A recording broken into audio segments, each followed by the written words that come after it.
Hi hello. പഴം വെച്ച് നമുക്ക് ഒരു അടിപൊളി സ്നാക്ക് ഉണ്ടാക്കിയാലോ? Banana balls. അപ്പോൾ ഇതിനായിട്ട് ഞാൻ എടുത്തിട്ടുള്ളത് റോബസ്റ്റ പഴമാണ് കേട്ടോ. നിങ്ങൾക്ക് ഏത് പഴം വേണമെങ്കിലും എടുക്കാം. ഞാനിവിടെ ഉണ്ടായിരുന്നത് അതാണ് എടുത്തിട്ടുള്ളത്. അപ്പോൾ അതിനായിട്ട് 4 റോബസ്റ്റ പഴമാണ് കേട്ടോ എടുത്തിട്ടുള്ളത്. ഇനി അതിൻ്റെ തൊലിയൊക്കെ ഒന്ന് കളഞ്ഞ് ഒരു പാത്രത്തിലേക്ക് ഇട്ട് കൊടുക്കുന്നുണ്ട്.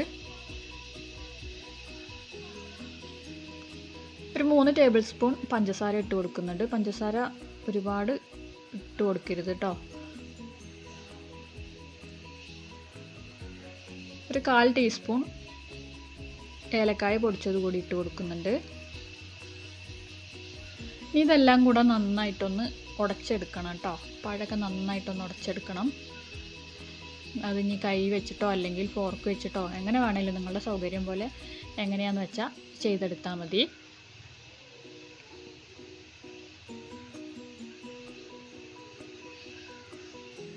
അപ്പോൾ ഞാനിതെല്ലാം കൂടെ നന്നായിട്ടൊന്ന് ഉടച്ചെടുത്തിട്ടുണ്ട്.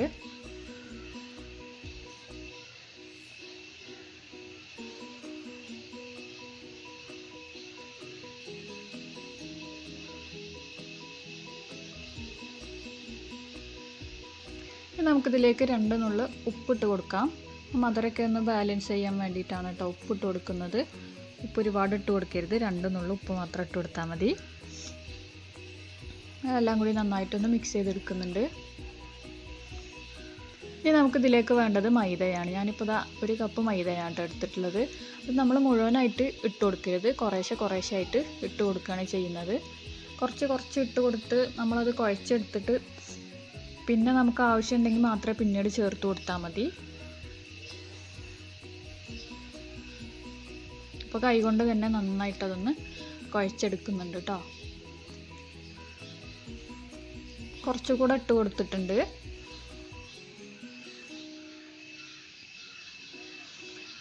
മൈദ കൂടിപ്പോവരുത്. മൈദ കൂടിപ്പോയി കഴിഞ്ഞാൽ നമ്മുടെ ബനാന ബോൾസിൻ്റെ ടേസ്റ്റ് മാറിപ്പോവും. ബനാനയുടെ ഒരു ടേസ്റ്റ് നമുക്ക് കറക്റ്റായിട്ട് കിട്ടൂല കേട്ടോ. അതുകൊണ്ട് മൈദ കൂടിപ്പോവാതെ നോക്കണം. അപ്പോൾ അതത്രയും ഇങ്ങനെ ആയി കിട്ടിയാൽ മതി കേട്ടോ. അപ്പോൾ ഞാനിതിലേക്ക് 1/2 കപ്പ് മൈദയാണ് ചേർത്ത് കൊടുത്തിട്ടുള്ളത്. 1/2 കപ്പ് മൈദ ബാക്കി ഉണ്ടായിരുന്നു. അപ്പോൾ ഒരു ചട്ടി വെച്ച് അതിലേക്ക് ഓയിൽ ചൂടാകാനായിട്ട് ഒഴിച്ച് കൊടുത്തിട്ടുണ്ട്. ഓയിലൊന്ന് ചൂടായി വന്ന സമയത്ത് നമ്മൾ നേരത്തെ തയ്യാറാക്കി വെച്ചിട്ടുള്ള മിക്സ് കുറേശ്ശെ ആയിട്ട് അതിലേക്ക് നുള്ളിയിട്ട് കൊടുക്കുന്നുണ്ട്. പിന്നെ ലോ ഫ്ലെയിമിലിട്ടിട്ട് വേണം കേട്ടോ നമ്മളിത് ഫ്രൈ ചെയ്തെടുക്കാൻ വേണ്ടിയിട്ട്. അല്ലെങ്കിൽ പെട്ടെന്ന് കരിഞ്ഞു പോകും. നമ്മൾ പഴമൊക്കെ ചേർത്തതുകൊണ്ട് പെട്ടെന്നത് പുറം ഭാഗം കരിഞ്ഞു പോകും. ഉള്ളു വേവില്ല.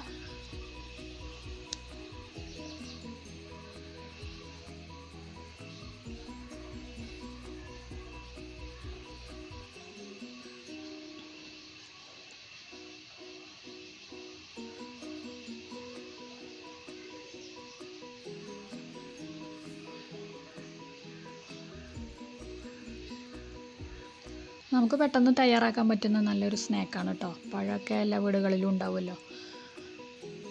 കുട്ടികൾ സ്കൂൾ വിട്ട് വരുന്ന സമയത്തൊക്കെ അവർക്ക് പെട്ടെന്ന് തന്നെ ഉണ്ടാക്കി കൊടുക്കാനൊക്കെ പറ്റുന്ന നല്ലൊരു അടിപൊളി സ്നാക്കാണ്.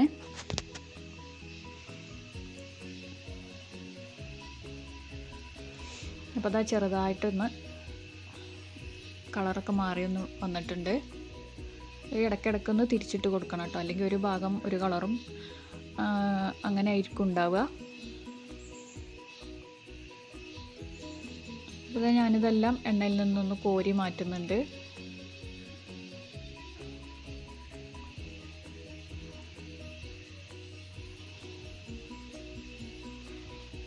പിന്നെ നമ്മളതിലേക്ക് പഞ്ചസാര ചേർത്ത് കൊടുക്കുന്ന സമയത്ത് കൂടി പോവരുത്. ഒരുപാട് മധുരമായി കഴിഞ്ഞാലും ഇത് നമ്മൾ ഓയിലിലേക്ക് ഇട്ട് കൊടുക്കുന്ന സമയത്ത് ഇത് തമ്മിൽ ഒട്ടിപ്പിടിച്ചിരിക്കും. അതുകൊണ്ട് കുറച്ച് പഞ്ചസാര മാത്രം ചേർത്ത് കൊടുക്കുക. ചേർത്ത് കൊടുത്തിട്ട് പിന്നെ നിങ്ങൾക്ക് കുറച്ചും കൂടെ മധുരം വേണം തോന്നുകയാണെങ്കിൽ പിന്നീട് ചേർത്ത് കൊടുത്താൽ മതി. ഒരുപാട് ഇട്ട് കൊടുക്കണ്ട.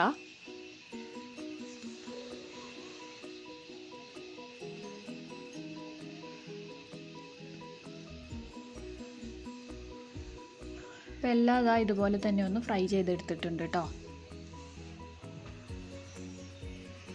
ഇതാ നമ്മുടെ ബനാന ബോൾസ് റെഡി ആയിട്ടുണ്ട്. എല്ലാവരും വീട്ടിലൊന്ന് ഉണ്ടാക്കി നോക്കുക. ഉണ്ടാക്കി നോക്കിയിട്ട് നിങ്ങളുടെ അഭിപ്രായങ്ങളൊക്കെ ഒന്ന് അറിയിക്കുക കേട്ടോ. അപ്പോൾ നമ്മുടെ ചാനൽ ആരെങ്കിലുമൊക്കെ സബ്സ്ക്രൈബ് ചെയ്യാതെ കാണുന്നവരുണ്ടെങ്കിൽ ഒന്ന് സബ്സ്ക്രൈബ് ചെയ്യുക. നിങ്ങളുടെ ഫ്രണ്ട്സിനും ഫാമിലിക്കൊക്കെ ഒന്ന് ഷെയർ ചെയ്ത് കൊടുക്കുക കേട്ടോ. എൻ്റെ വീഡിയോ ഇഷ്ടപ്പെടുകയാണെന്നുണ്ടെങ്കിൽ വീഡിയോ ലൈക്ക് ചെയ്യാനും ഷെയർ ചെയ്യാനും മറക്കരുതേ.